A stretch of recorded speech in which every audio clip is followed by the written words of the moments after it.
Welcome to My Weekly Mixtape, a podcast that takes the classic mixtape approach to building a modern playlist. I'm your host, Brian Colburn. I'm flying solo once again, bringing you another bonus episode of Under the Cover, with this episode's focus timing in with the conclusion of Taylor Swift's massive Eras Tour.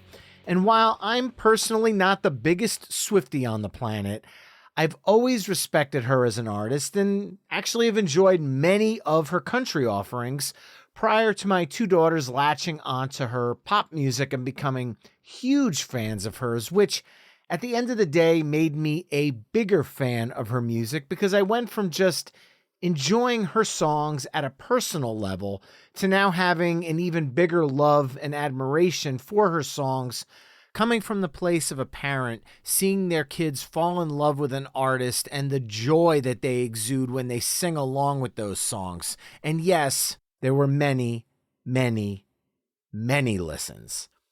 So the song that I chose to dive into tonight is a Taylor Swift song that I've personally become a fan of, one, because of my girls, and even more so because I'm actually a fan of the song. And I've become a bigger fan of the covers that I'm going to share with you this evening. And I'm not going to say that the covers are better than the original or not, but in this instance, I will say that there are a few that make an extremely compelling argument for a neck-and-neck fistfight over which one reigns supreme. Though I'll respect the hardcore Swifties that are listening to this that are probably appalled at that mere suggestion. However, I hope anybody listening will give all of these versions a listen to see maybe where I'm coming from, because at the end of the day, a well-written song is a well-written song, and it can be interpreted and reinterpreted in many different ways and still hit the mark. And Cruel Summer from Taylor's 2019 album Lover is definitely one of those songs. This track was written by Swift along with Jack Antonoff and St. Vincent and features a mix of synth pop and electro pop with the slightest hint of 80s pop, which might be one of the reasons I was drawn to the original anyway.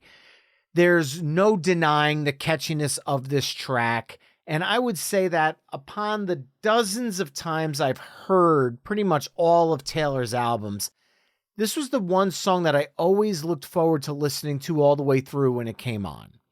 So as I did with my episode focusing on 7 covers of Tom Petty and the Heartbreakers' Refugee, instead of creating a mixtape, I'm going to use this episode to dive into and hopefully introduce you to some cover songs you may or may not already be familiar with.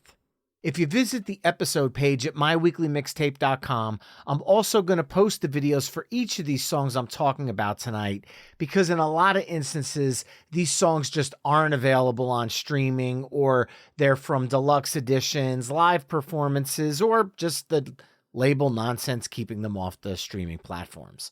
However, some of these versions are actually available to purchase digitally on sites like Qobuz, which is QOBUZ.com if you want to own a copy. Qobuz also has a high-resolution streaming package if you're looking for an alternative to Spotify or Apple Music.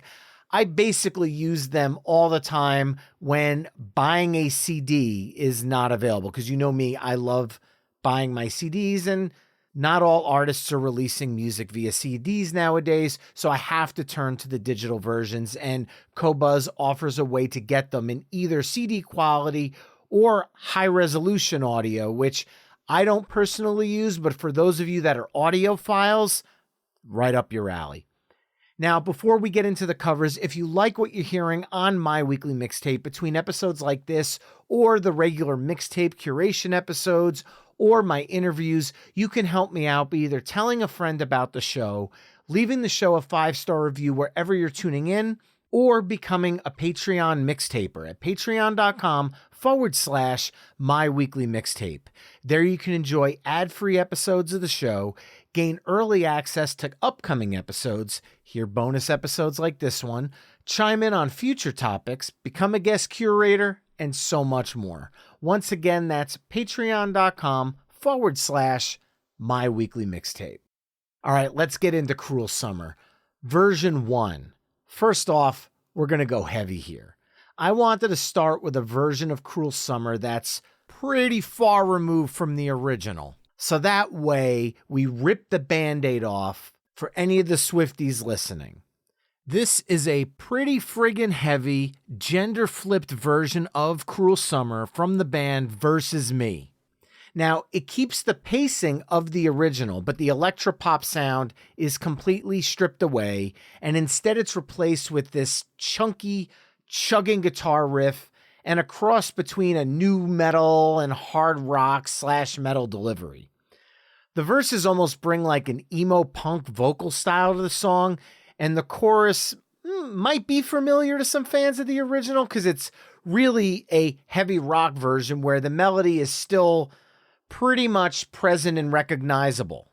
However, the bridge of the song, "I'm drunk in the back of the car and I cried like a baby coming home from the bar," instead of being sung, in this version, it's spoken in a deep, breathy voice to build to a crunchy, heavy breakdown that leads to the second half of the bridge, "And I snuck through the garden gate." That entire segment is screamo over a massive riff. However, they do bring back the clean vocals for the final chorus, but at the close of the song, you're getting a Lamb of God-esque "With You" growl to close out the track. So for the heavy rock fans that listen to this show, this is definitely your version. Following that up, I'm not going to go too far removed from Versus Me. I'm going to stay in a similar vein musically, but we're going to dial back the heft a little bit. And we're also going to bring the gender flip back at least to the halfway point, as this song starts off similar to Versus Me, because at its core, it is a heavier version than the original, but the first verse is female fronted, and it keeps the groove of the original all the way through the first chorus. The second verse gender flips the song again, but takes the second verse to a double time pacing with male vocals. This adds this hard rock meets punk spirit, but it's not quite pop punk per se. I'd say we got like this emo vibe punk thing going on.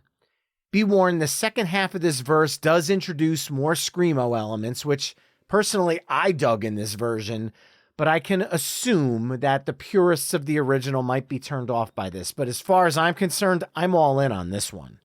The bridge isn't as transformed as Versus Me and feels a lot more familiar to the original track, but the last chorus does bring us back to that double time feel. And while on paper, all of these time changes might seem jarring, the band handles it with perfect precision, and the time changes feel extremely natural.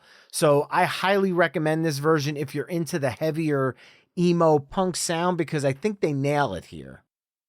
For version 3, we're going to put the emo to the side and go all in on the pop punk. So The Animal in Me does have some punk vibes, but Punk Rock Factory dives all in on the pop punk vibes, and that's why they're TikTok superstars. Once again, a gender-flipped cover. If you're a fan of Me First and the Gimme Gimmes like I am, you're going to be right at home with Punk Rock Factory, and this version sounds exactly like what you'd expect. If you want to know what Blink-182, Sum 41, or The Offspring sounds like covering Taylor Swift's Cruel Summer, that's what you're getting here. It's fast, it's accessible, it's bouncy, but these guys really nail the pop punk sound while giving fans of the original what they love from Taylor's version. It only runs 2 minutes and 39 seconds, so it never overstays its welcome. And if anything, it actually leaves you wanting more. So I guess what more can you ask for from a punk cover? Now, version 4, here's where it starts to get fun. I discovered this one going down a musical rabbit hole on YouTube. This cover is by a guy called Music by Blanks. And I'm guessing some of you have heard of him because at the time of this recording, he has over 1.2 million followers on YouTube. So I'm not just going to sit here and act like this is just some newcomer to the game. He obviously knows what he's doing and he does it right. This version is a, quote, "What if Cruel Summer was an 80s hit," end quote. And good Lord, he nails it. both in the song and the accompanying video. Synth drum sounds, keyboards heavy up in front in the mix. You got the hand claps, heavy reverb pretty much everywhere, an electric guitar solo. This is Taylor Swift's 80s yacht rock version. And I know this might not be the best comparison given the past history between the two, but if you're familiar with John Mayer's Sob Rock album, this is what Cruel Summer would sound like if it was on that album. I might have just turned this version off for some Taylor Swift fans, but for John Mayer fans, I might have just raised an eyebrow. I'm really trying to toe the line here because I know how passionate Swifties are about the song, and I know how passionate people that aren't Taylor Swift fans are about not being a fan. So I'm trying to give a little bit of something for everybody here. But here's the thing. The title might sound like this is an ironic joke that he's doing, but the production on the song is dead serious. It's crystal clear. And because of the original song's strength, this version's flawless. The video is shot in 4:3, not 16:9. So it gives you that real 80s television feel. He goes all in on the dress and the look of the video, the cuts, the close-ups. Anyone who grew up watching MTV in the 80s is going to appreciate what he's doing here. He's not mocking the decade, because if he tried to do that, he failed in that regard, because it comes across with nothing but admiration and love. In no way does this feel like a parody or mockery of anything. But with all that said, the coup de grace happens at 2 minutes and 49 seconds into the song because he throws in the 80s classic key change. Freaking brilliant. Version 5 is from Teddy Swims. Fans of Taylor Swift might actually be familiar with Teddy Swims because he's making a name for himself on the pop charts with hits like Lose Control, The Door, and so much more that's been coming out over the last year. His version of Cruel Summer comes courtesy of BBC Radio 1's Live Lounge sessions, and man, he knocks this one out of the park. It's stripped down to a piano and his voice for the entire first verse. It's slow, melodic, emotionally charged, and it invites you to really listen and focus on the lyrics, which is something that hasn't necessarily happened in the versions leading up to this. At 40 seconds, when the first chorus kicks in, the drums and band start building this whole song together, but the song keeps that emotional vibe throughout the second verse and beyond, and this drummer's groove, who's ever playing with him on this track, is just locked in. Honestly, you could play Teddy Swims' version back to back with Taylor's original, and it almost feels like you're listening to two different songs. Taylor's is breezy and, well, summery, and this version is just gut-wrenching and powerful. It tugs on the heartstrings, but dare I say in a good way? The bridge, they actually build up and it slams with heft. The drummer builds it to a frenzy, but he never overplays the song. He keeps the focus on the vocals and the storytelling of the vocals in the song. There are some hints of an 80s power ballad that seep in momentarily, but they disappear pretty quickly because it gets stripped right back down to a piano and vocal chorus before closing out with the full band. Honestly, Teddy Swims' version could be a radio hit in and of itself, and it could fit on any of his albums. I'm actually shocked he hasn't recorded a studio version of it because this one is that friggin' good. And the final version of Cruel Summer I want to share is thanks to fellow Pantheon Network mate Leah Jones, host of the Struts Life podcast, who introduced me to this insanely unique cover, which was recorded live on Triple J's Like a Version, and that is G-Flip. This is actually my introduction to her music, and good God, is she talented. Her version of the song feels, I'd say, closest to the original, albeit a little heavier, with guitars and a string section that really make up the synth elements, although those elements are incorporated tastefully here as well.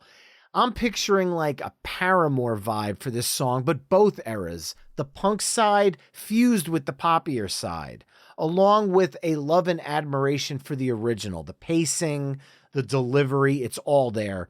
The string section really adds a level of heft to the song and makes this version feel absolutely massive.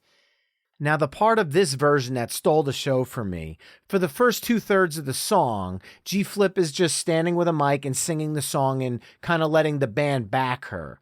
But at the line, "I love you ain't the worst thing that you ever heard," while she's singing it, she puts her microphone down, sits down on a second drum set, and uses the drum mic to sing for the remainder of the track while slaying the drums as she's playing. The first drummer switches to percussion at this point, and now she's singing full throttle, 100%, but she's also playing the song and including massive fills at the same time, and both are done to perfection. She's not just singing gang vocals, she's singing the melody with authority and playing the drum fills simultaneously. It's absolutely unreal, and it's not even the best part. By the time they repeat the bridge, she switches up the drum beat to this ridiculous groove that fuses punk, funk, and rock all in one while continuing that pitch-perfect vocal performance. The band then rocks out while she nails a bunch of vocal runs. The string section keeps building and building, and it brings the song to this crazy climax, only to crescendo into a quiet close with just her voice and the string section. It's an absolute goosebumps moment. This version made me a G-Flip fan by far moving forward. Now, I've just talked about 6 different cover versions of Taylor Swift's Cruel Summer, and you could check out all of them over on the episode page at myweeklymixtape.com, where they're all embedded for you to listen to and watch. In the case of some of these live performances, you definitely need to watch pretty much most of these, although The Animal in Me is just an audiogram version of the song. But just as a reminder, the 6 renditions once again are from Versus Me, The Animal in Me, Punk Rock Factory, Music by Blanks, Teddy Swims, and G-Flip. If you like what you've heard from any of these artists, please go to their pages, follow them, like their videos, connect with them on social media, and support the other songs they're releasing. Follow them on Spotify or wherever. Go to Qobuz and buy their songs, because as far as I'm concerned, there's a ton of great music to dive into from all 6 of these bands and artists. Finally, I threw a poll up on the episode page because I would love to know what your favorite rendition of the song is, outside of Taylor's original, of course. So make sure to head over to the episode page and vote for your favorite cover, or message me at myweeklymixtape@gmail.com and let me know which version of Cruel Summer was your favorite and why. Then remember, you can find My Weekly Mixtape on almost all the social media haunts at My Weekly Mixtape. You can also head to myweeklymixtape.com to check out the full catalog of My Weekly Mixtape episodes. And finally, if you like what you're hearing on the show, you can help me out by either telling a friend, leaving the show a 5-star review wherever you're tuning in, or becoming a Patreon mixtaper at patreon.com/myweeklymixtape. There you can enjoy ad-free episodes of the show, gain early access to upcoming episodes, hear bonus episodes like this one, chime in on future topics, become a guest curator, and so much more. Once again, patreon.com/myweeklymixtape. That's all for this week. Thanks again for listening, and until next time, enjoy the tunes.